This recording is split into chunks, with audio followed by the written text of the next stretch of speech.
Hey, this is going to be a lesson for some of our younger viewers. Some of our younger viewers may be totally unfamiliar with or not super familiar with a woman named Sarah Palin, who was once the vice president. She was almost the vice president of the United States. Were it not for voters choosing Barack Obama over the late Senator John McCain in the 2008 presidential election, Sarah Palin could have been the first female vice president of the United States. And she would have been a horrible vice president because she's an incompetent clown. Now, she has resurfaced, and I am going to play an unbelievable video for you. She went on Fox News to weigh in on the AOC controversy. The AOC controversy is she is for, I'm trying to even understand the controversy. She's for COVID guidelines being followed and being enacted, but she went to Florida. And her partner didn't wear shoes. I'm sorry, he wore flip-flops sitting outside at a restaurant. And then she got COVID. And there's been all sorts of wacky responses to her going to Florida and getting COVID. One of the things that she said, she being AOC, that I think came off as a little bit pompous, to be completely honest, is she says the Republicans criticizing her want to date her.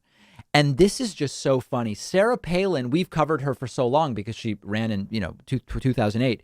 Sarah Palin loses the ability to communicate in English. She has these situations where she's like visibly struggling to use language to communicate anything of meaning. And it happened again. And she weirdly says that liberals want to pound the idea of sex into the minds of people. See if you can even follow what Sarah Palin is saying here. This is wild.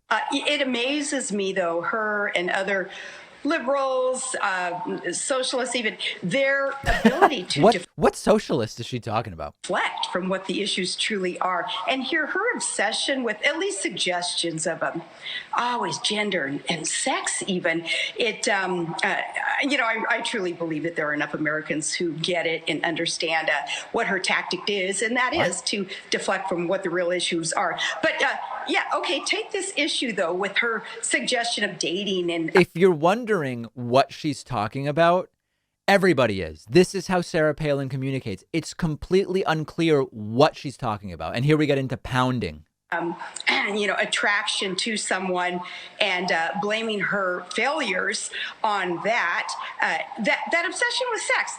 Look how the liberals, Rachel, want to pound that into the public's head, that advertising who is attracted to who, what people do in the privacy of their own bedrooms, all those things that have to do with. It's really funny to hear Sarah Palin, who participated in an anti-gay campaign in 2008 as vice president, she on religious grounds, now saying others are talking about what people are doing in their private bedrooms. That's really funny. Privacy and sex. The liberals, not the conservatives, are the one who pound after that. And obviously, it's a tactic so that she doesn't have to be held accountable. It sounds like they just want to pound about sex and things in bedrooms. And we were used to this, Sarah Palin, for a long time. Complete word salads. And just as a little history lesson for our younger viewers, I'm going to play a clip for you of Sarah Palin.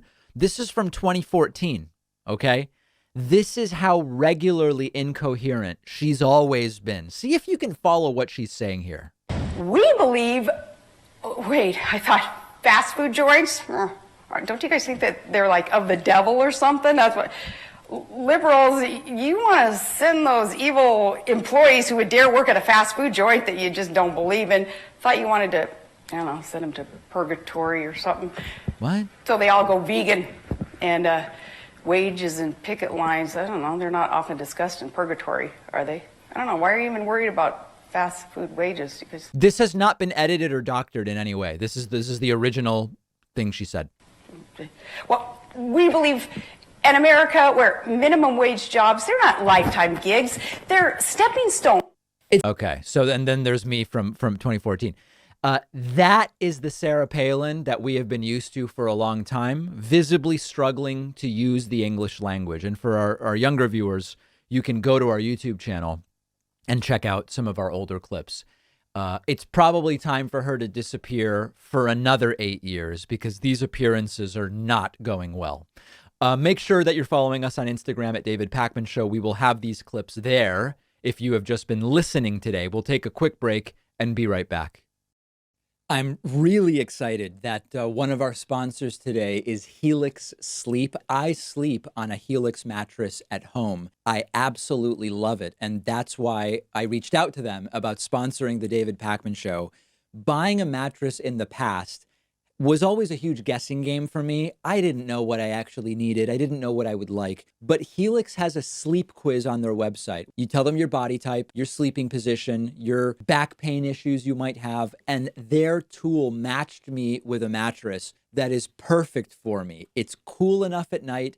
It's the right firmness. I generally just do way better sleeping these days because of the mattress. Helix was awarded #1 best overall mattress for the last 2 years by both GQ and Wired Magazine. It is well-deserved, I can tell you firsthand. Every Helix mattress comes with a 10-year warranty.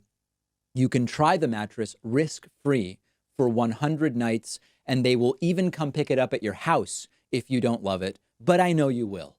All of my viewers will get up to $200 off your order, and you'll get 2 super premium pillows for free when you go to the link right underneath this video.